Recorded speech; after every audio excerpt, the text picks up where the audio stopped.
Welcome back again, subscribers, and greetings also all subscribers as well. Welcome to another Pixar review. We are going to review Coco. This is the 2017 film. Actually, which number movie? I can't remember what number movie it is. I think it's. Let's see. I know I have 7 left, so I think this is number 21, I believe. So anyway.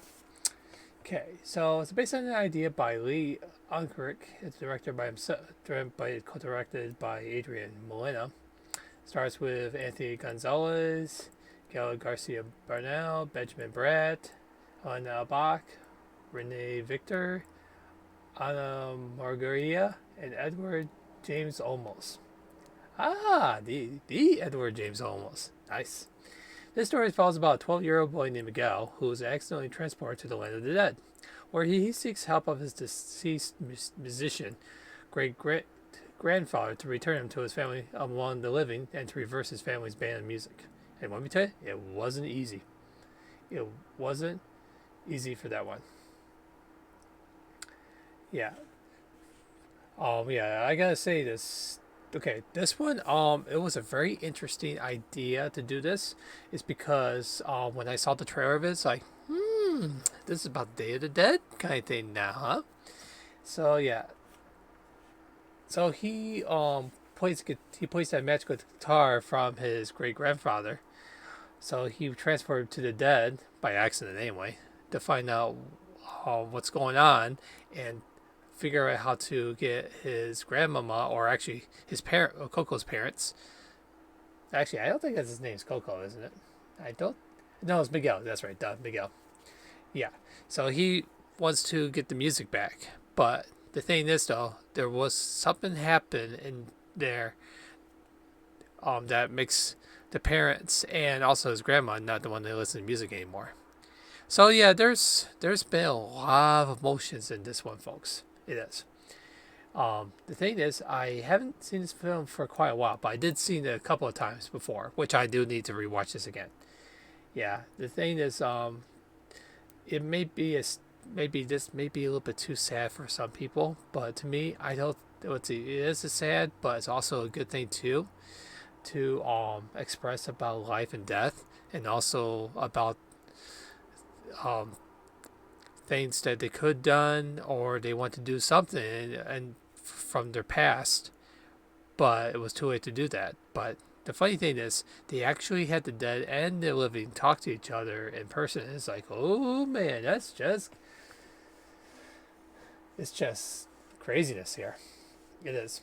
So pretty much he lives with the elderly. Oh, okay. So Coco is pretty much the name of his grandma. And their family, including Miguel's parents and his abuelita, who are shoemakers. So they idolize Ernesto de la Cruz, a famous musician who died decades earlier and teaches himself to play guitar from Ernest's old films.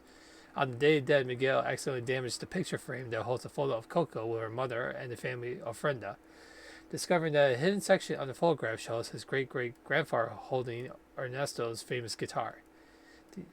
He concluded that Ernesto is his great-great-grandfather. He inspired Miguel leaves to enter a talent show for Day of the Dead despite his family's objections.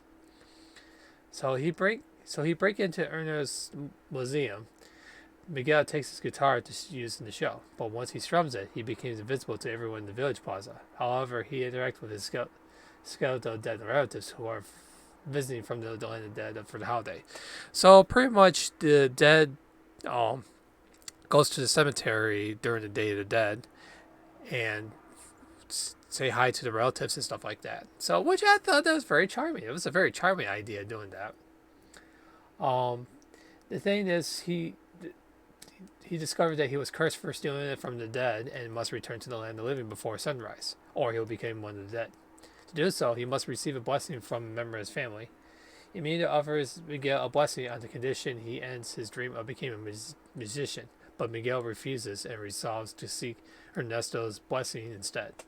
He meets Hector, who declares that he knows Ernesto, offering to help him in return for Miguel taking his photo back with him, so that he might visit his daughter before she forgets him, cause him to disappear completely. Hector helps Miguel enter a talent competition to win entry to Ernesto's mansion, but Miguel's family tracks him down, forcing him to flee. Yeah, because there's something dark that happened, which I am not going to spoil. Let's see, if anyone haven't seen this film, I won't spoil it to you guys. So pretty much he needs to get out and get back to the living before he turns be one of the dead. So, but then he found out there were some dark things that happened to his great grandfather, and turns out one of them is not. So that's even the worst part is, and the worst part is that the the celebrity may not be a good celebrity after all. But like I said, I am not going to continue more detail on the story because I'm just telling you what's been going on in the story. But I'm not going to tell you the full story because you need to go watch it for yourself. Because it's a great thing that you need to watch this film, especially get ready for the Day of the Dead, which I do like that holiday as well, especially Halloween and all that. But this is absolutely probably one of the most charming films and great ideas ever.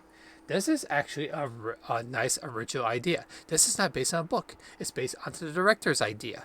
How about do this idea and get the culture of Mexico into this mix? And I gotta say, this is a brilliant idea.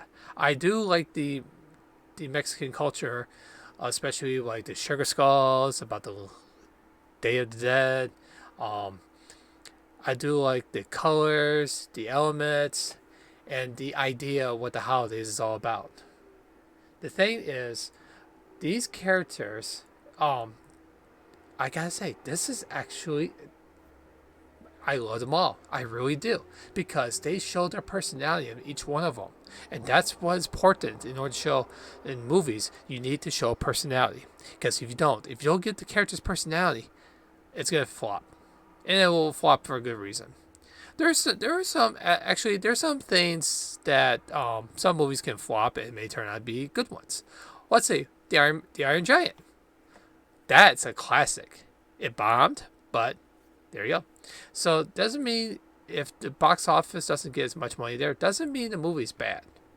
It's just probably people just don't want to watch it or something. So all I gotta say this box office revenue, they made over $800 million. And I gotta admit, this is well worth it. This is one of the best Pixar films again, because not only they did well with Cars 3, now they did with this one here too. See, this goes to show you that Pixar knows what they're doing. They try to get some original ideas and show it in paper, pencil, and digital animation. I love it. I really, really love this film. This Miguel was very charming. The dog was funny, and the family. It warms my heart seeing everyone there, and also the darkness on that. It's like, yep, this is definitely needs it. And let me tell you, after I see that, it's like, holy crap, I didn't know they're gonna go through that. But I gotta admit, that's a warm welcome to me because we need to get some stuff like that. All I gotta say is that each character, each person, and the script itself, knows what it is doing that. So, don't pay it in mind. It's just in their print right there. Anyway, yeah. Well, just so you know, that was a Botrix thing because of my trouble getting fallen in there. So I apologize for that. Anyway, let's move on. Okay. So let's continue. Let's go do this. Okay, let's go do cons. 0.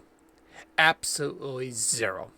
Because I'm not sure if maybe some people may not be into the Mexican culture, but me, I am. I'm always open for cultures. And there's no negative there. Okay, here's the pros. Animation, beautifully made. Beautifully made. Especially from the living and the dead. It is phenomenal. You will see the colors from like Halloween kind of thing and Day of Dead right there. It's just amazing. Second, the characters. One of the best character developments I ever seen, because each character shows their personality.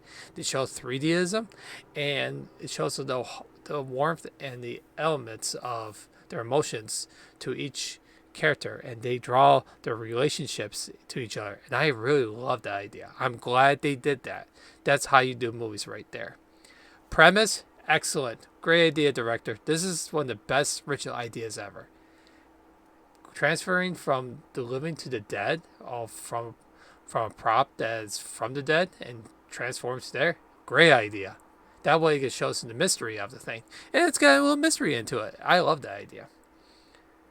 And let's see. Script great, characters great, animation great, premise great. They're all great.